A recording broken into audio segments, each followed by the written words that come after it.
মধ্যযুগের গোপাল হিসেবে আখ্যায়িত করা হয় কোন শাসককে? আলাউদ্দিন হোসেন শাহ। 1952 সালের ভাষা আন্দোলনের প্রেক্ষাপটে রচিত প্রথম উপন্যাস কোনটি? আরেক ফাল্গুন। ঐতিহাসিক 7ই মার্চের ভাষণ অবলম্বনে নির্মিত চলচ্চিত্র কোনটি? রেডিও। ইলিয়াস শাহী সুলতানগণ কোন দেশের অধিবাসী ছিলেন? ইরান। ভাষা আন্দোলনের প্রথম পুস্তিকা প্রকাশ করে কোন সংগঠন? তমুদ্দিন মজলিস। বীরশ্রেষ্ঠ হামিদুর রহমান কোন বাহিনীতে ছিলেন? সেনাবাহিনী। বাংলায় কররানী বংশ প্রতিষ্ঠা করেন তাজ খান কররানী। বঙ্গবন্ধু শেখ মুজিবুর রহমানের ভাষণ সংবলিত বই ভাইরা আমার এর নামকরণ করেন কে? শেখ হাসিনা। প্রথম আফ্রিকান দেশ হিসেবে বাংলাদেশকে একটি স্বাধীন দেশ হিসেবে স্বীকৃতি দেয় সেনেগাল। নিচের কোনটি গৌড়ের রাজধানী শহর ছিল? কর্ণসুবর্ণ। ভাষা আন্দোলনের সময় পূর্ব বাংলার গভর্নর কে ছিলেন? ফিরোজ খান নুন। স্বাধীনতার ইশতেহার ঘোষণা করে কোন সংগঠন? ছাত্র সংগ্রাম পরিষদ।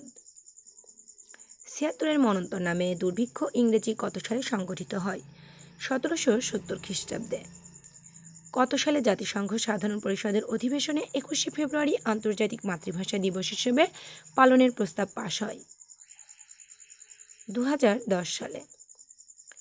ইউনেস্কো বঙ্গবন্ধুর 7ই মার্চের ভাষণকে মেমোরি অব দ্য ওয়ার্ল্ড হিসেবে স্বীকৃতি দিয়েছে কত সালে? 2017 সালে। নিচের কোন জেলায় পুণ্ড্রনগর অবস্থিত ছিল? বগুড়া। মুক্তিযুদ্ধ চলাকালীন চট্টগ্রাম অঞ্চল কত নং সেক্টরের অধীনে ছিল? 1 নং।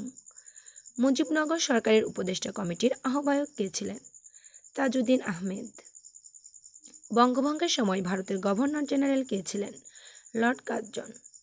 বঙ্গবন্ধু শেখ মুজিবুর রহমান কোন স্কুল থেকে ম্যাট্রিক পাশ করেন? Gopalganj missionary school. মুক্তিযুদ্ধকালে বাংলাদেশকে কয়টি সাবসেক্টরে ভাগ করা হয়েছিল? 64টি। সীতাকোট বিহার কোথায় অবস্থিত? দিনাজপুর।